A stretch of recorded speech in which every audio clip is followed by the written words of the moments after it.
Hello বন্ধুরা, তোমরা সবাই কেমন আছো? আশা করি ভালো আছো। কাকিমাদের বাড়িতে কুমড়ো গাছ লাগিয়েছে। কুমড়ো ফুল হয়েছিল অনেক। ভাবলাম কুমড়ো ফুলের বড়া বানাতে বলবো মাকে, তাই ফুলগুলো তুলে নিলাম। কুমড়ো ফুলের বড়া খেতে আমার খুব ভালো লাগে। তোমাদের কার কার ভালো লাগে কমেন্ট করে জানিও। ফুল অনেক তুলেছি, এবার কিভাবে ফুলগুলো বাছতে হবে দেখো। ফুলের গোড়ার পেছনের দিকে যে সবুজ লম্বাগুলো, সেগুলো ফেলে দিতে হবে। পাপড়িগুলো ছাড়িয়ে কুচি কুচি করে নিলাম ঝুড়িতে।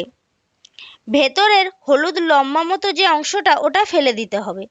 বাকি যে গোল বাটির মতো অংশগুলো, ওগুলো আমি বটির সাহায্যে কুচি কুচি করে নিলাম। কুচোনোর পর ভালো করে 2-3 বার পরিষ্কার জলে ধুয়ে নিলাম। জল নিংড়ে একটা পাত্রে রাখতে হবে। এবার নুন, হলুদ, জিরে, লঙ্কা গুঁড়ো দিয়ে মাখিয়ে রাখবো কিছুক্ষণ। পেঁয়াজ কুচি দিয়েছিলাম, তারপর রেখে দিলাম।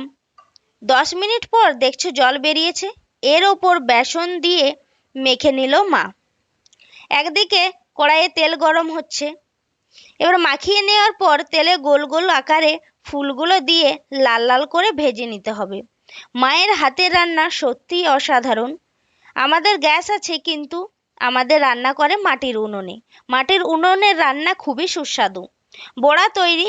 ঝমঝম বৃষ্টির সাথে গরম গরম বড়া জমে ক্ষীর। ভিডিওটা ভালো লাগলে শেয়ার করো।